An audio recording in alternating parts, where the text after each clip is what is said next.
Sass. Way, and I keep saying way too long. Oh my goodness. And this is so great to have a chance to talk to you. We just kind of talked quickly before we started this interview. How many years has it been? Oh, God, I'm thinking because I'm pretty sure you were there from the beginning with Idol, so it would be 2003 was when we first met and first started talking. It is now 2019, ladies and gentlemen. Wow. You know, and yeah, I was there from day one till the last day. And in fact, I don't know if you remember or not, I had won the Media Idol for the last year for Toronto. And I came from a hair's breadth of winning Media Idol Canada. But you guys, because of everything that happened, you guys still gave me my own trophy. Oh, that's awesome. Oh, my God. It's so hard. I can't believe it's already – when did that show ended in 2008? Yeah, somewhere around there, yeah. So it's 11 years already. Wow. Oh, my goodness. God, unbelievable. But anyway. But I'm going to jump in, and I'm so sorry for doing that, but I got to ask straight off the bat, you know, how do you feel about being such an iconic figure when it comes to your music, becoming a judge for Canadian Idol, the fact that you helped with a platform in introducing stars who are stars today, of this day, who are influencing others? How does it feel knowing that you've been able to make that kind of road and be able to do what you've been able to do for so many years and still doing what you're doing? Yeah. How does it feel? Well, see, I don't really, honestly, Rudy, I don't spend much time thinking about it. It's so funny because I was just talking to our friend Eric earlier, and he'd given me the wrong time for an interview. And I'm like, he goes, no, you got to do the interview on January the 12th at this time. And I'm like, January the 12th was like 2 days ago. So I said, I'm really good at bending time just to talk about my wine. However, and he wrote me back and he goes, well, I live in the past. I don't know about you.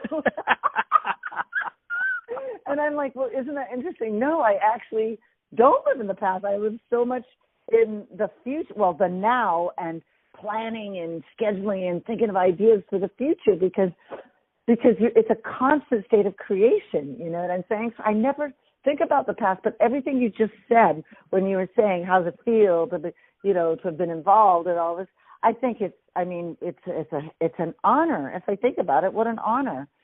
But, I also think if it wasn't me, it'd have been somebody else. Very true.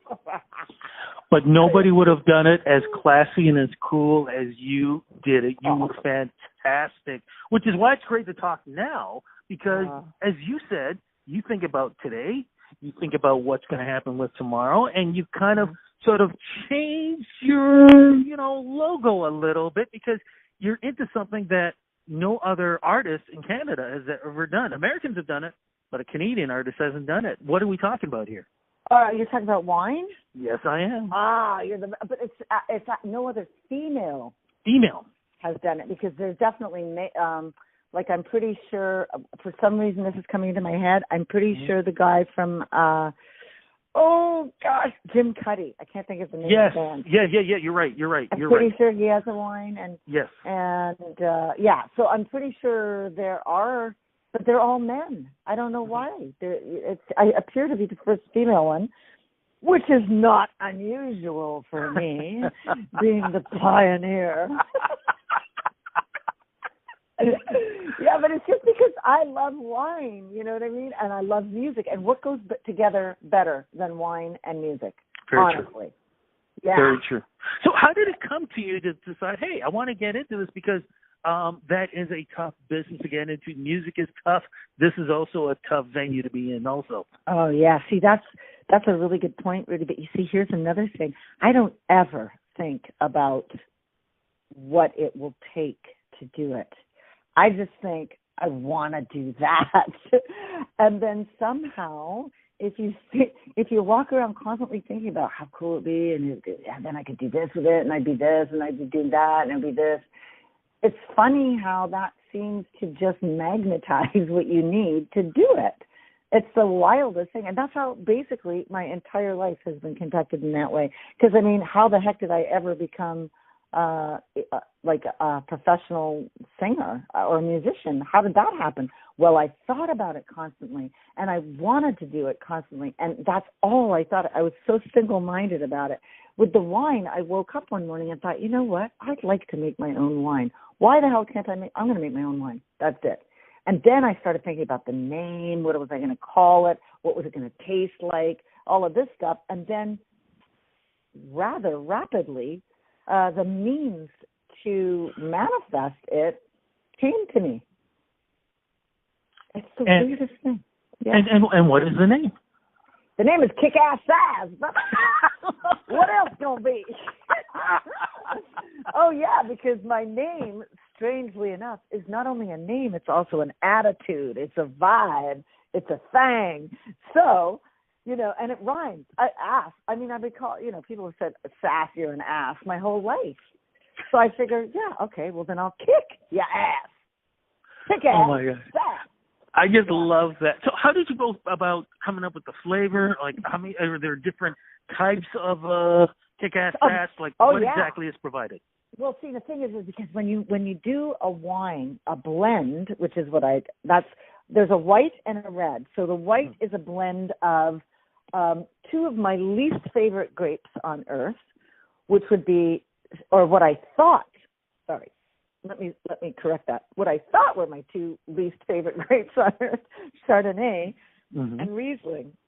But my pal, the winemaker, the actual guy who grows it and processes it and produces it and all that stuff, his name is Brian from Vineland Estate. So Brian, what he does is he'll bring you a whole bunch of different wines, different jars of wines, and then you have a couple of beakers. It's like going to chemistry class. It's the coolest thing ever, except for you get drunk.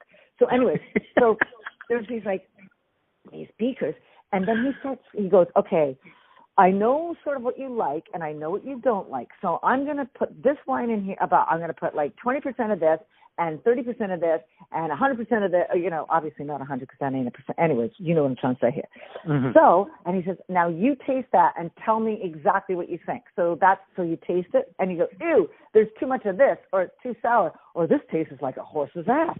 I don't like it. And so, and this is how you slowly but surely refine it down. And I said to him, Brian, the only two bloody grapes I do not want in my wine are Chardonnay and Riesling.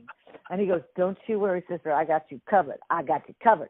There's none of that in here. Just taste the damn stuff. So I did. Meanwhile, I come to find out that little bugger has put Chardonnay and Riesling. He's done it in such a masterful way, right?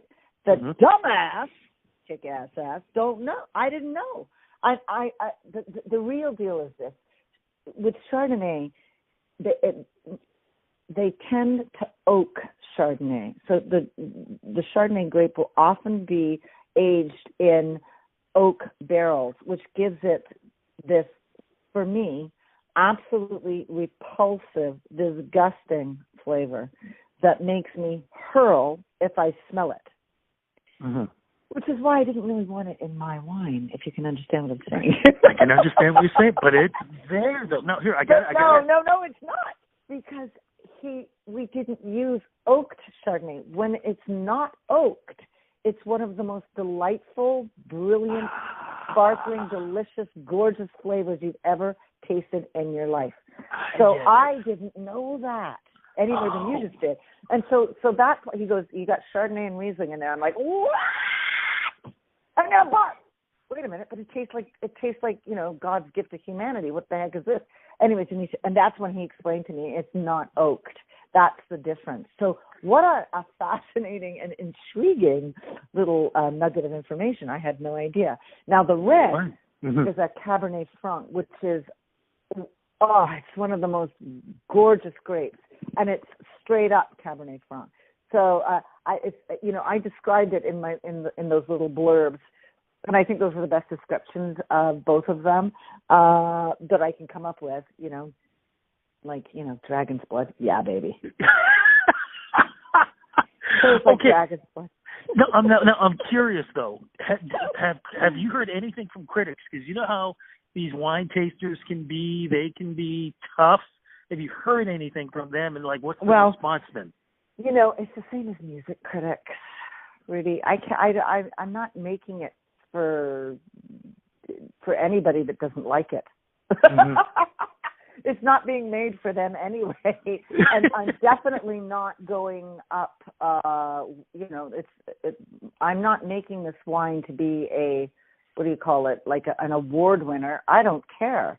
I'm making it because I love it, and I want to share this with my fans and my friends, and people who are interested and who like it. That's it. As far as critiques, wine is just like music. It's so subjective. No matter what I do, not everyone's going to like it, ever. So I really don't give a fill in the blanks. When do we get to try this? Is it out right now? It's out right now. It's online. It's available online at sassjordon.com. You can find the link to buy it. To be honest with you, the first 200 cases, we seem to have blown through it. So I'm like, right, now we got to. So we're making a whole new batch. Start. We're just about to do that. So, yeah. Is there any chance that you can do a pop-up somewhere with the wine and, maybe sell and sign some of these? Because fans would love to get an autograph from you. We're working. Yeah, I hear what you're saying. We're working on how we're going to do all that. There's some stuff in the works, but I don't want to say it, and then it doesn't happen like that. You know what I mean? But these, as far as a pop-up shop, it's also available at the winery in Niagara, at Vineland Estates Wine Shop in Niagara. Mm-hmm. So if anybody's going down to Vineland, you can get it there too, in the shop. Hopefully they still have some left. But, we're going to make a whole new batch, so no worries. Well, I'm crossing fingers that somehow you might do a pop-up during Canadian Music Week here in Toronto. Just throwing an idea out there. I don't know if you can do that simply because what are the liquor laws? Do you know what I'm saying? It's that's the only problem. Oh, God. Booze, baby, booze. Yeah, but it's kick-ass. That's the difference. That's right. Though. And it's Canadian. It's homegrown. Kick-ass Sass. Oh, website, where do we go to get all the information? And, of course, if folks want to get in touch with you about that, new music, or anything else you're doing in 2019, where do we go? Okay, you're going to go to sassjordon.com. It's really complicated and hard to figure out. I'm making a new record. It's called Big Noise. Yes!